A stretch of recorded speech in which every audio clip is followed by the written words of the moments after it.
मुसलमानों CM KCR को पहचानो। 9 नवंबर 2017 को इन्होंने असेंबली में ठहर कर कहा था कि मैं 2014 से पहले अजमेर शरीफ गया था और मैंने वहाँ पर मन्नत मांगी थी कि तेलंगाना स्टेट अगर सेपरेट हो जाए तो मैं अजमेर को तेलंगाना से आने वाले ज़ारईन की सहूलत के लिए यहाँ पे रुबात बनवाऊंगा। और इन्होंने इसको 2014 के टीआरएस के मैनिफेस्टो में भी दाखिल किया था। अजमेर में रुबात बनाने का हम लोगों ने हमारे मैनिफेस्टो में रखा है। मैंने भी वहां मन्नत मांगा था। कहावत है अजमेर में भी जो भी माथा टेक के मन्नत मांगता है वो काली झोली नहीं जाएगा, उसका झोली भर के जाएगा। मैंने भी मांगा था तेलंगाना रियासत बनाओ मौला, हम आपकी खिदमत में फिर काम करेंगे। पिछले 7 साल से ये सिर्फ वादा ही रहा। साथ ही साथ इन्होंने ये भी कहा कि अजमेर में जो मन्नत मांगता है वो खाली झोली वापस नहीं जाता, वो झोली भरकर ही जाता है। केसीआर साहब, आपकी झोली तो इतनी भर चुकी कि आप चीफ मिनिस्टर बन गए, आपके बेटे आईटी मिनिस्टर, आपकी बेटी एमएलसी, आपके दामाद एमपी और आपके भांजे फाइनेंस मिनिस्टर। अब आपकी झोली में कोई जगह बाकी ही नहीं रही और मुसलमानों की झोली सारी की सारी खाली। कांग्रेस के दौर इख्तिदार में मुसलमानों को तालीम से आरास्ता करने के लिए जनाब मोहम्मद अली शब्बीर साहब ने इस झोली में जो स्कॉलरशिप का खजाना डाला था, आपने इख्तिदार पर आने के बाद उस स्कॉलरशिप को रोककर मुसलमानों का वो खजाना भी लूट लिया और मुसलमानों को तालीमी दुनिया से महरूम कर दिया। ये ग्रीन गार्डन तेलंगाना के लक्ष्मी नरसिम्हा स्वामी टेम्पल का है, जिसका केसीआर साहब ने रुबात के साथ साथ इस मंदिर के डेवलपमेंट का भी वादा किया था। रुबात का बजट 10 करोड़, इस मंदिर का बजट 1800 करोड़। अक्टूबर 2016 को ये प्रोजेक्ट स्टार्ट हुआ और आज ये मंदिर का प्रोजेक्ट अब मुकम्मिल होने को है। यहां पर हर रोज करीब 1200 लेबर्स अपना काम अंजाम दे रहे हैं। मेरी सीएम साहब से रिक्वेस्ट है कि इस मंदिर के प्रोजेक्ट को आप इसी तरीके से लेकर चलिए और अगर इसमें कुछ बजट की कमी पेश आए तो इसको 100 से 200 करोड़ रुपए और बढ़ाइए और इस प्रोजेक्ट को अच्छे से अच्छे तरीके से मुकम्मिल करने की कोशिश कीजिए, क्योंकि ये तेलंगाना के हमारे हिंदू भाइयों के लिए बहुत अहमियत रखने वाली मंदिर है। इस मंदिर की वेबसाइट के सबूत के साथ इसकी एक तारीख मैं आपको बता दूं, 27 जुलाई 1944 को निजाम सरकार ने इस मंदिर के डेवलपमेंट के लिए 82,825 रुपए का बजट दिया था। उस दौर के 82,000 को हम जमीनी सतह पर आज अगर कैलकुलेशन करें तो उस दौर के 82,000 आज के 740 करोड़ होते हैं। इतना बड़ा बजट निजाम सरकार ने इस मंदिर को क्यों दिया था? क्योंकि उनका यह मानना था कि हिंदू और मुसलमान मेरे 2 आंख है।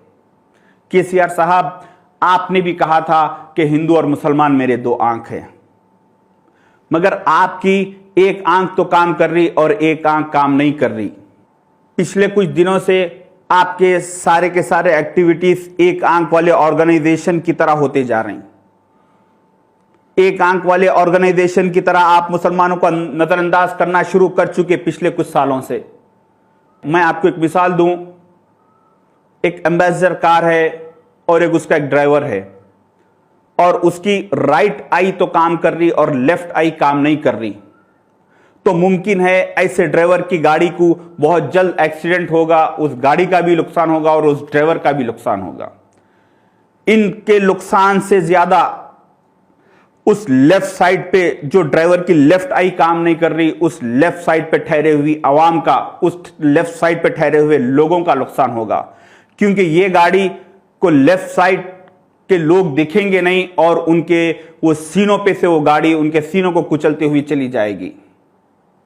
मेरी आवाम से रिक्वेस्ट है कि इस गाड़ी के ड्राइवर का 2023 में लाइसेंस रिन्यूअल होने वाला है उसको रिन्यूअल होने से रोके, वरना आप नुकसान उठाएंगे। हर साल अजमेर के उर्स से पहले टीआरएस के सारे मुस्लिम कायदीन एक चादर लेकर सीएम कैंप ऑफिस जाते, वहां पर फोटो सेशन होता और वहां उसके बाद उस चादर को अजमेर के लिए रवाना करते। 7 साल से ये सारे मुस्लिम कायदीन 7 बार चादर लेकर जा चुके, मगर इन्होंने एक बार भी केसीआर साहब से ये नहीं कहा कि केसीआर साहब वो आपका 7 साल पहले क्या हुआ, रुबात का वादा क्या हुआ।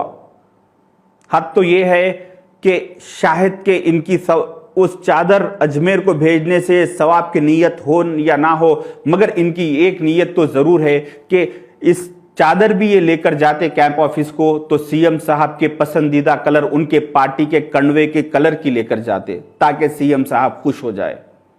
ये जो दुआ चल रही है, वीडियो में इसकी आवाज तो सुनाई नहीं दी, मुमकिन है कि ये दुआ ऐसी चल रही होगी कि या अल्लाह केसीआर साहब को 1000 साल की उम्र दे, या अल्लाह इनको 1000 साल तक तेलंगाना का सीएम मन बरकरार रख, या अल्लाह इनका साया हमारे सरों पे बरकरार रख, इनको सेहत दे, इनको दौलत दे।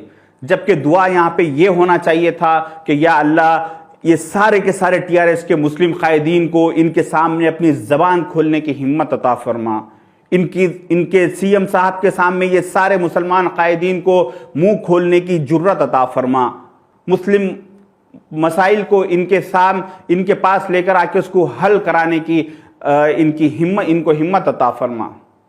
बाद लोग समझ रहे होंगे कि ये रुबात का इशू इसको इतनी तवील खींचने की उतनी जरूरत नहीं है। मेरा मकसद यहां पर रुबात के साथ साथ इनकी सोच और इनकी मिजाज बताना चाह रहा हूं मैं आपको।